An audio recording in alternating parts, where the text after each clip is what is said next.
Welcome to this Zentangle Quickie. My name is Heather Hartwick Gladden. I'm a Certified Zentangle Teacher, and today we're going to take a look at the tangle Nestled Flux by CZT Raaen. Oh my gosh, this is neat. I love flux anyway, but this is, like I said, this is just rather cool. All right. Starts off with, I'll just debate. Do I want to do it in the, you know what, I'll do it straight up, that way I can, okay. I got my plan. You'll notice I don't plan ahead necessarily because I like as much as an unspontaneous person I kind of am, I like these to be spontaneous. All right, so starts off with, it's a big continuous S shape. Let's see. Okay, I'm just going to start. I tell you what, sometimes, let me think and do this. Now, I haven't tried it yet, just kind of going crazy. But I betcha, I don't know, maybe we'll see what the time is because I want to show a couple of the play options is what I just decided I was going to call them. And we'll see. Maybe we'll try a crazy one and see what happens. Okay. From here. Let's see. I'm going to start from this side because that's what we have in the step out. So, coming from, let's just say middle of the outside edge of the left, no, this is pointing to the right, of this right here, curve. So this edge, and what we're going to do is, it's just like a C-shaped curve line, like that. We're going to use the takeoff and land concept. So tracing a little bit over here, and we're just going to do the one side because that makes it easy. So tracing over the one side, coming up here, and then merging it into that line as best you can. Like that. So you do that all the way up, and then same idea on the opposite side. So we're coming from the outsides edges of the curves. Like that. I should have flipped the tile because it's much easier going with the natural curve of your hand. This one I'm going to pop it right on that edge like that. Boom. Now, you know what? Let's do this one backwards. If we were coming, let's see, this would curve down this way, so we would come up like that. Okay. You can see the flux, right? You can totally see it. Then, okay, so this is where it ends. And I have to, and I wrote in my I wrote in my step out, line ... magic. All right, and this one turned out way better than what I had in my step out because I'm like, oh, that really looks horrible. And then, and this doesn't look so horrible, but just watch the magic unfold. And then remember, so we're alternating spaces. So like while this one is, a little goofy,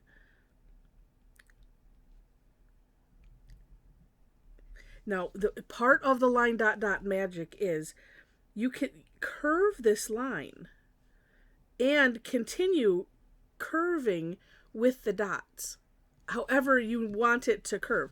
I find that it seems to, if I have a weird shape, and I'm like, okay, well, if I just make this a nice curve kind of in the middle, or I really need to, next time I do some of these that look horrible, I need to put them aside and save them. I'm gonna, or maybe no, because if I aim to make some that look horrible, it won't happen.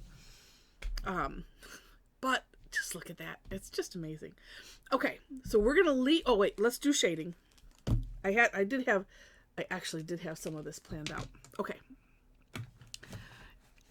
shading pencil. Okay, so for this one, let's just start. I'm just going to put like a little bit right here at the base of each one. And then we'll just bring it out a bit. Let's turn the tile so that way I have the tip of the tortillon where I want it to be the darkest. Okay, there we go. I think that's plenty, because sometimes what I would do, well, like on this top one, say, put some graphite like on that edge to make it bendy. Well, the challenge here when they're stacked is, well, although you could probably put some, like we could put some down here, because I don't want it to compete. Like if I put it right here smack on the edge, well, then we have this. But as you see, I'm putting it just down a little bit. It adds a little something extra where I missed this one here. Up to you. I think it's plenty fine. Just my thoughts as, without that little extra. All right, but wanted to show.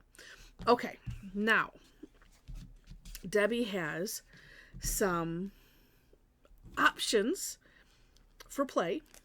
And so we're going to do this. And that way, if you didn't quite catch it, we're going to do it at least 2 more times. Okay. Oh, and we've got plenty of time. And then maybe, just maybe, we'll do a crazy one and we'll see what happens. All right. And, okay, apparently I'm going to do this one the other direction. See, and I'm finding I want to be very measured and slow with this. So that way the flux shapes turn out nice. All right. Okay, so then, as I mentioned, let's see. I'm gonna do this side, and then we'll see if I turn the tile, if that helps. Okay, so again, just a nice little curve line coming from about the middle. Well, okay. And that one we just won't have one. This one, we'll do it backwards, like that. Okay, now let's try. Wait a minute. Okay, because this would be going. Sometimes I have to do this because, like, can I just flip it? Is it that easy? No, it's not. See, here's what I would have done. If I would have come this way. Now, that could look interesting. All right, so we're doing these upside down then, which is fine. Get that one line right up there. Okay. This variation, and actually, let's do this because in some of Debbie's, she just put just a line. And you could do that nice little, that wispy line where we lift off the pen. It's nicer, as you can see, it's nicer when you have a curve. So in this case, well, let's just, okay, and then we'll do that with the other ones too. Just do, see if I can get that to taper. That's why there's never a mistake in Zentangle. If something goes awry, you just have to figure out how you can make it work. There we go.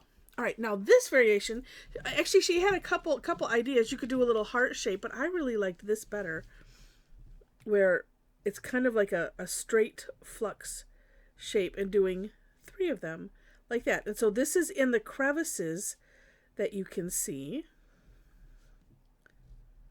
I mean, you could just do an orb. It's up to you, but this just gives you an idea of, if you were doing it like as a border, look at, you could just do it one side. That looks kind of cool. We'll do it on both sides.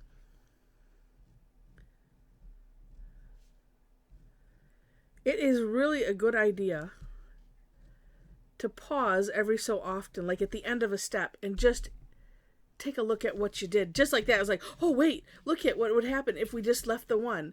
And it's like I said, it's just kind of neat. And then here, same idea with the shading. We've already kind of shaded it with the pen, but you can accentuate it.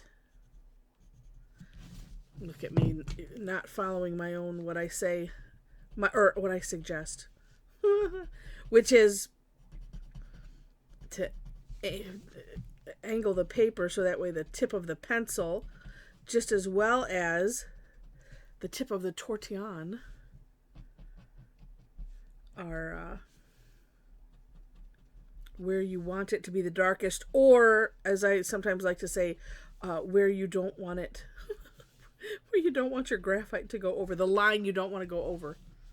Okay, so there's an option too. So you could just do it nice and plain.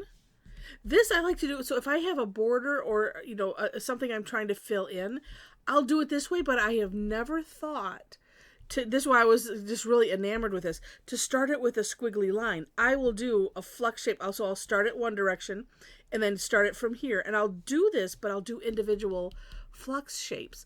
This makes it a little bit more, well, it depending on that first step, right? It makes it a little more, regulated is the word that's in my head, but not, but you know what I mean. A little more structured, a little bit more similar. But again, that's only if you do, if you do that first step. Nice. Okay, here's another suggestion from Debbie. Okay, and again, we will start with our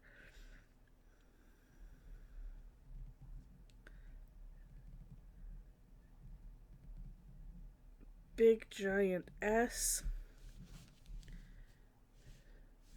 And I am going to just, this one I'm thinking, I'm going to just, well, that's interesting. Okay. I went way out with that curve. Good thing it doesn't matter.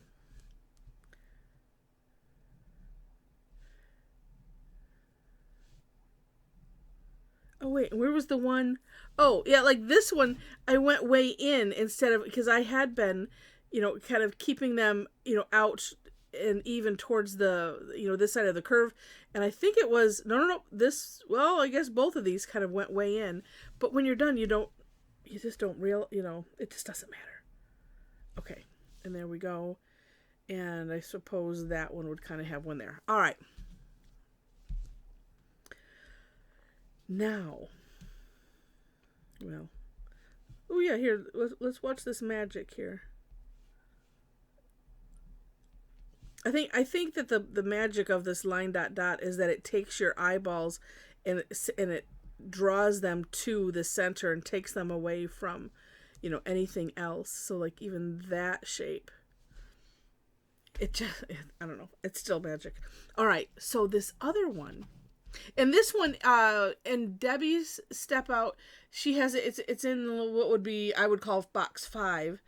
And it says optional, and she does have the next steps in red. I didn't do that. I just did like a finished one. And here's what she did. So from here, we're just going to do another flux shape. Now you could do it all the way, or you could just do it partial and have it hollowed behind this one. Oh, and I really meant it to go up there, but that's okay. We'll do it with, it just doesn't matter. I'll leave it like that. Because when I was looking back, she seemed to have them touching, if there was a space to be touched there, that they were touching. And then other side. Oops. And it did seem to have them kind of hollowed. But you take a look. You do what you want. It's all good. There we go.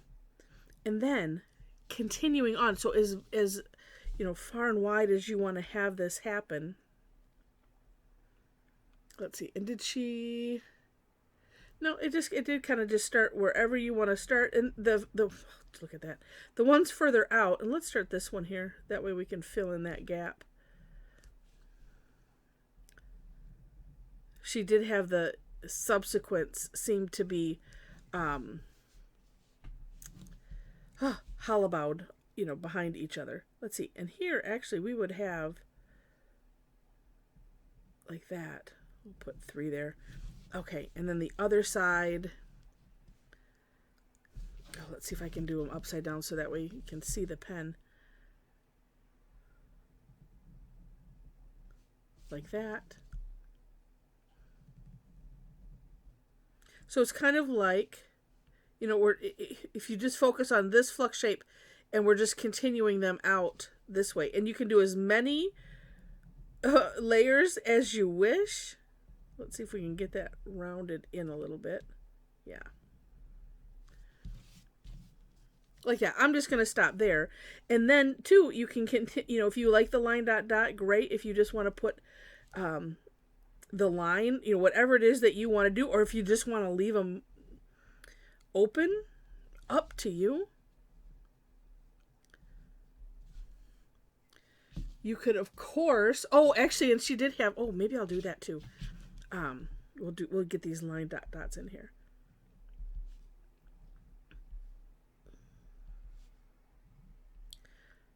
I did notice too that like the little gaps were filled in. Now traditionally in flux we would put little orbs in, but I'm just gonna make a little fill in section there.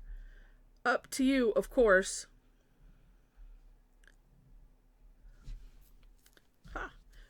Oh, and those ones wouldn't have it yet there. Okay.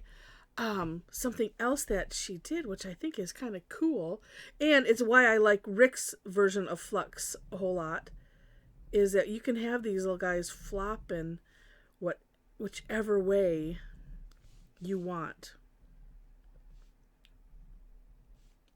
And so for me, fills in those gaps, and of course we need to do it on the opposite well, no, we don't. Her one sample, she doesn't have it going on the other side. These are nice and behaved. This side, not so much. So I think I will leave it like that. And then same idea again with the shading, except these bits, because they're kind of, well, not there, they're kind of in a row like this, so you could just spread the graphite out instead of doing, let's do it the right way. Oh, you didn't see that. I'll just blur it in somehow. Got out of my hand.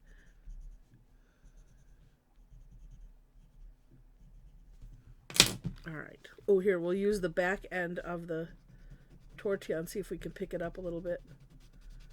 No, we'll figure something else out to do.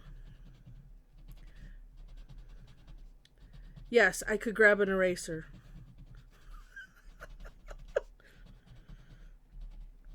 But I don't like to.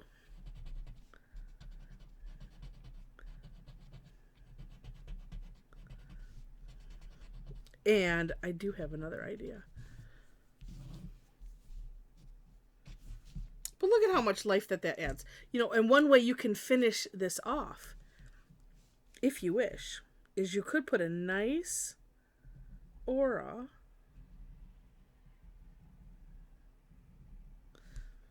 around the outside.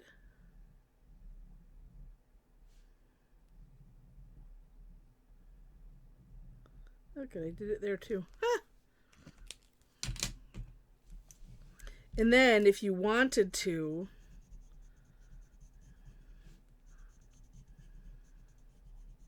you could add some graphite to the outside. Could do a couple auras if you wished.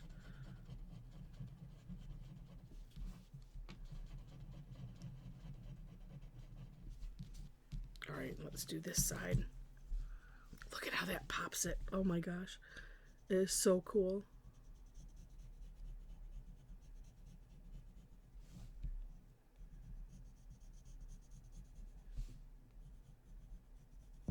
And I am going rather heavy on the graphite here because I want it to pop, and so having it heavier, especially, at the line. I mean, I can bring the gradient out however I want.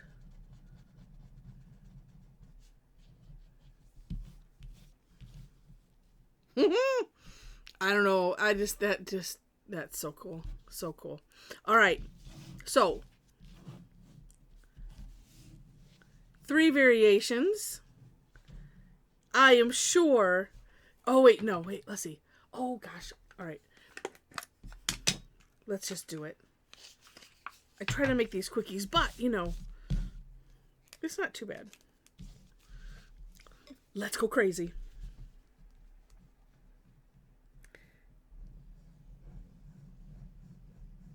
Whoa. This is like our from Sidewinder. Let's see what happens. All right. And same idea, right? We're coming up here with a curve line.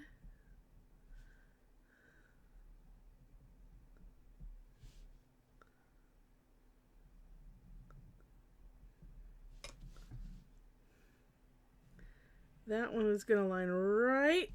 Perfect. Okay, then same thing. Okay, move with me, tile. Move with me. All right. And then from here,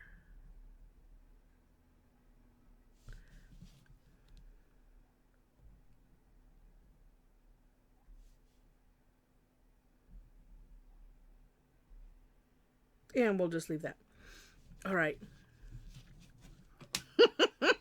Now, some line dots. These can be a little longer. You know, and here's something interesting. If you're making your dots kind of in line with, you could, if you decided you wanted it a little bit longer, you can sort of extend it. You can put 3 dots.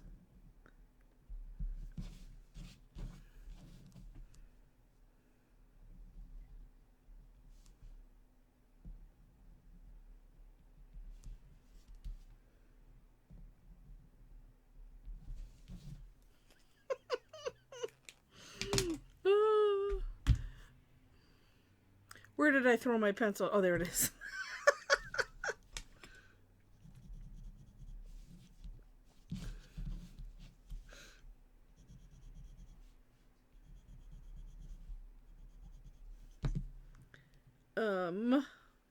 There you are.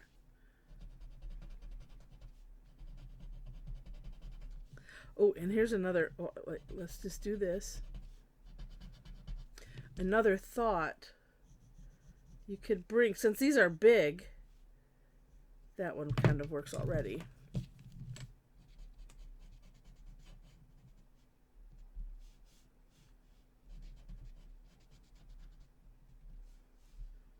I don't have to do the dots. I don't know why I'm doing the dots, but I am. You might even, let's just try this, just to see what it looks like. Could just put it on the line and bring it out like that. I kind of like having more in there. Okay.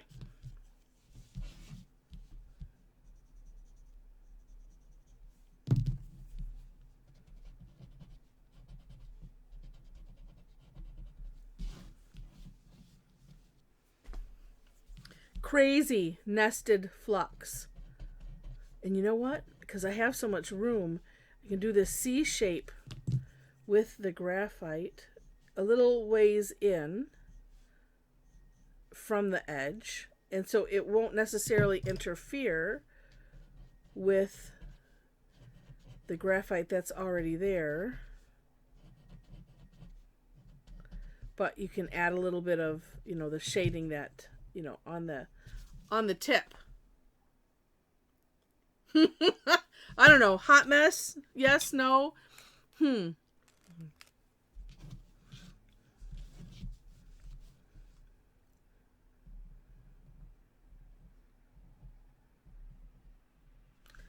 Some orbs,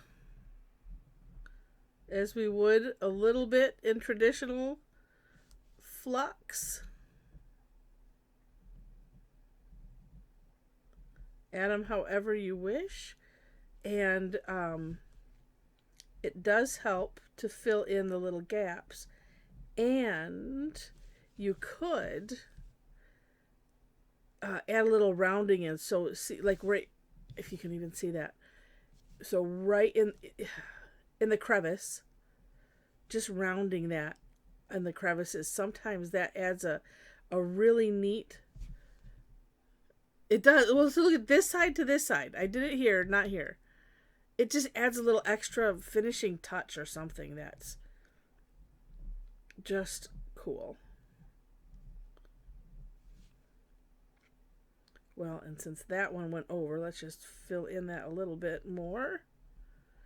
And play. Ooh, let's do this. Fill in this.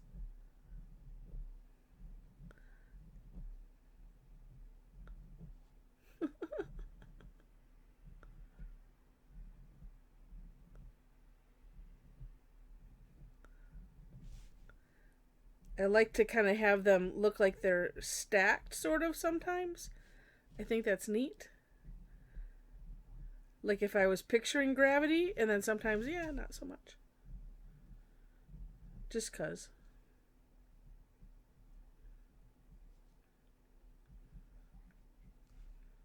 And who knows, I might add some more. So while I'm playing with this, I hope that you've enjoyed this. And if you did, would love it if you click on the like button. And if you liked it enough to see more, would love to have you be a subscriber to the channel. In the description section, I mentioned that I have links to the step outs, so you'll find those. I always do my own version and then link to the creator of the Tangle. Also, ways to connect with me there. So below the step outs, you will find my link tree. This needs to be something else. And so when you click on that, it will take you. It just have like a bunch of links. So yeah, there'll be a link to my website. It's all social media. So to highlight the important ones, or why would you want to go to my website? Well, you can see the classes that I do there. At the moment, I don't have a sign up for classes there on the site, but I do in the link tree. I have, and I think on the site too, I have places that you can follow me to see when I post new classes. I do have, they're always on not always, 99 or we'll be conservative. 95% of the time, they are on Tuesdays and Thursdays. Thursdays always free. Thursdays is called Tangle Time, where we play with a tangle, maybe two, and we just explore it and have fun. I've made a tower of nested flux. Anyway, so check out those links. One important place. If you'd like to be part of the conversation, if you'd like to share your work and things with other tanglers, come and join us on our Facebook group. If you happen to be on Facebook, it is a private group, and like I said, we have a lot of fun. So click the link. There are 4 questions that you must answer in order to gain entry. And then you can join in the conversation, share your work, just talk all things, Zentangle fun. All right. Mention the classes. Yeah, so you can follow my Facebook. Yeah, Facebook page. There's a couple other links there for classes. So if you're interested in stuff like that, come and join us. Like I said, the Tangle Time is free. I have one on on Tuesday called Tough Tangle Tuesday. That is also free. The other ones on Tuesday have a fee, or I have one that is exclusive for my my club members, and I have a subscription type club. So check it out. All the information is there in those links. And with that, thank you so much for watching, and I wish you happy tangling.